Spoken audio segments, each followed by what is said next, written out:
O termo bolivarianismo ganhou destaque depois de uma declaração do ministro do Supremo Tribunal Federal, Gilmar Mendes. Ele teme que o STF vire uma corte bolivariana e cumpra apenas as vontades do Executivo.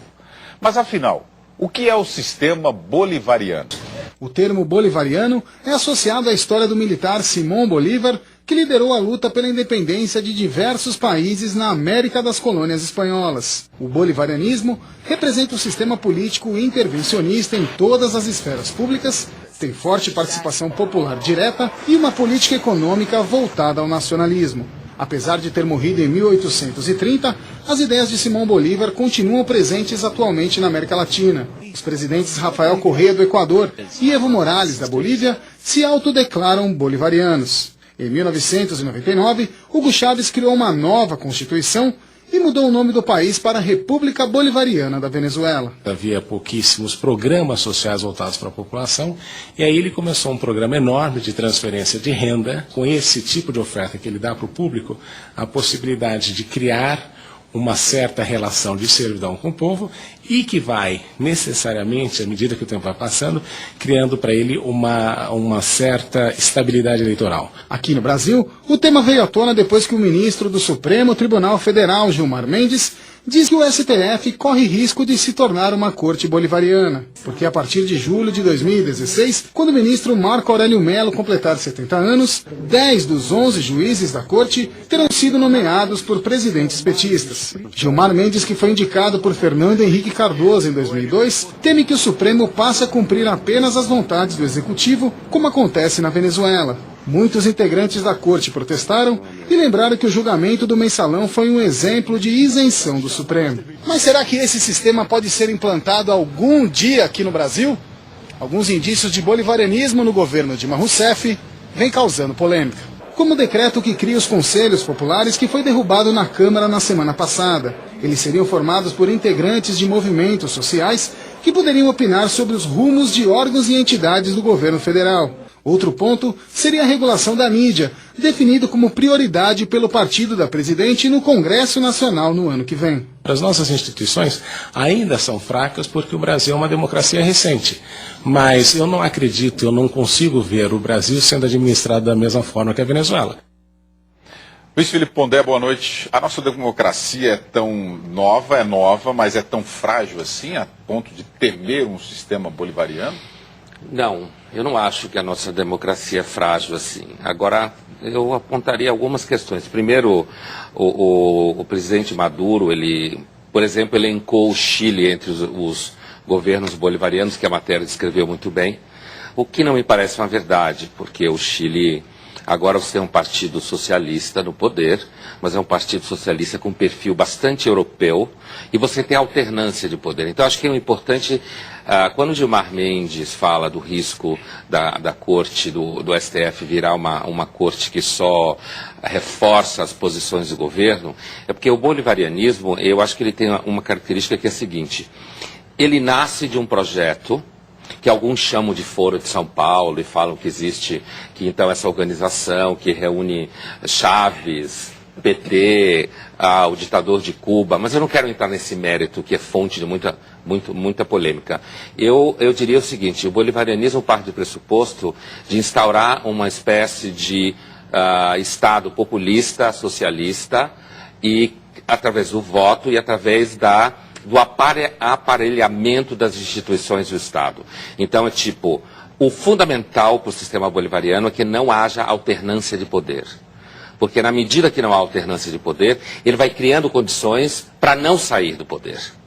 Então, que condições são essas? Por exemplo, neutraliza qualquer sistema jurídico, tribunal superior, como acontece na Venezuela. Ele vai criando mecanismos para desarticular a imprensa. Então, ele inviabiliza papel, como na Venezuela acontece para jornais e na Argentina. Ele cria leis para quebrar as empresas que têm jornais ou canais de TV dizendo que é monopólio. Mas a realidade é assim, é coisa do tipo: olha, se você não quiser que eu jogue o fiscal em cima de você, você demite fulano, tira. Todo mundo que acompanha a história da Venezuela recente, da Argentina, sabe muito bem disso. Então o bolivarianismo, ele é um sistema populista, baseado no começo em transferência de renda, na permanência da transferência de renda, porque a gente sabe que política de transferência de renda é fundamental quando você tem pobreza. Mas a permanência dela sem nenhuma opção, na realidade cria uma forma de clientelismo e de dependência da população que depende da transferência de renda, associado a movimentos para que você não saia do poder. Porque à medida que você vai saindo do poder, o exemplo claro foi que o Gilmar Mendes deu. Até 2018, com 4 mandatos, você vai ter, se não me engano, dos 11 ministros do STF, 10 indicados pelo PT. Do mensalão para cá, a gente já percebeu a diferença do STF, do julgamento do mensalão para cá. Então, o que acontece é que o bolivarianismo ele vai corroendo as instituições que prevêem conflito entre os poderes. E os comitês participativos é uma outra ideia. Porque me diga quem é que pode ficar o dia inteiro participando de sessões abertas na prefeitura, no estado, na federação. Gente que se dedica a isso. Eu, você, ela ou qualquer outra pessoa que trabalha em outra coisa não tem tempo para isso. Não entende disso, está ocupado com o filho, com o trabalho, com conta para pagar. Quem é que consegue fazer parte de comitê participativo? Grupos militantes que são financiados para isso. Na Venezuela a gente sabe muito bem que isso é fato, certo? Então a última coisa que eu pontuaria é a destruição da imprensa. Na Venezuela eles arrebentaram com a mídia. Canal de televisão não pode falar nada contra o governo. Jornais são vendidos para empresas fantasmas que aí elas compram, financiado pelos dólares do petróleo venezuelano, e aí começa a demitir gente. Isso está em toda parte no mundo, todo mundo sabe. A Emily Caroline aqui pelo Twitter, como é que uma maior participação popular pode ser ruim? Não, pois é, inclusive, o que eu queria dizer é o seguinte, acho que a gente não pode estender características de um processo de autoritarismo na Venezuela a todos os países latino-americanos que são ditos membros ou parte de uma certa tendência, que seria uma tendência, digamos, anti-alinhamento com os Estados Unidos, que alguns chamam de aliança bolivariana, enfim.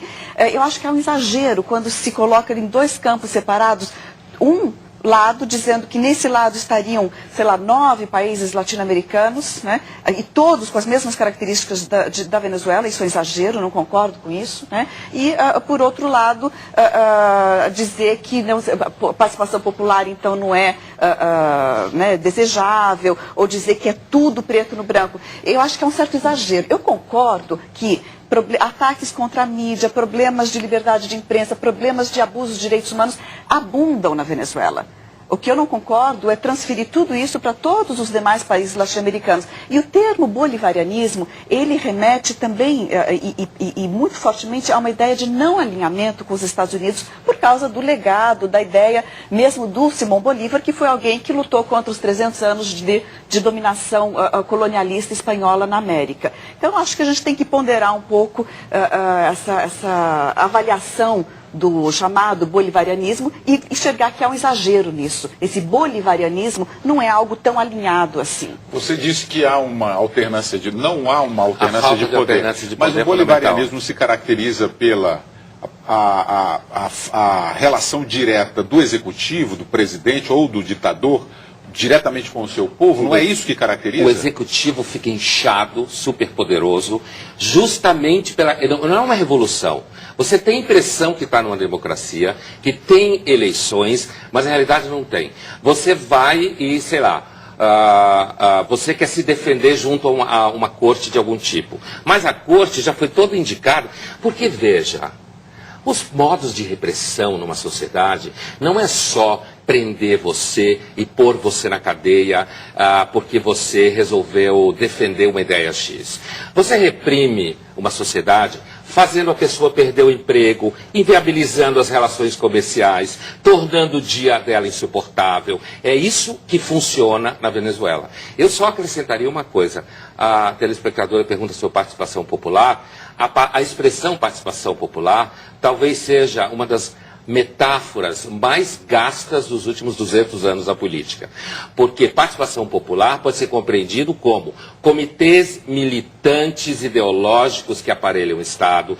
Participação popular pode ser compreendido como eleições diretas. Participação popular pode ser compreendido como pessoas que acompanham os seus candidatos. A ideia de participação popular no sistema bolivariano é a destruição de qualquer sistema que crie conflito com o governo executivo. Então, agora, eu queria só também lembrar uma coisa, por exemplo, em relação à Bolívia. Não a Venezuela, mas a Bolívia. A Bolívia, aliás, um país que eu visitei muito tempo atrás, país com uma população extremamente acolhedora, doce. É o país mais pobre da América do Sul, né?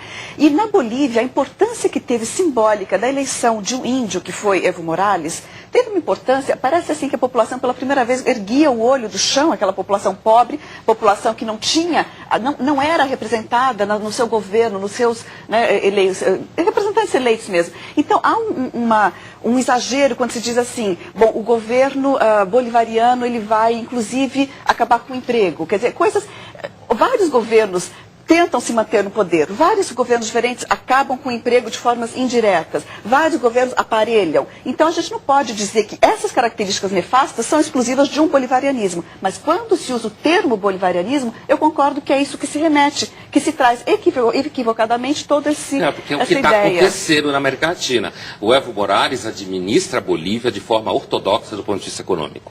A Bolívia está crescendo, a Venezuela está quebrando.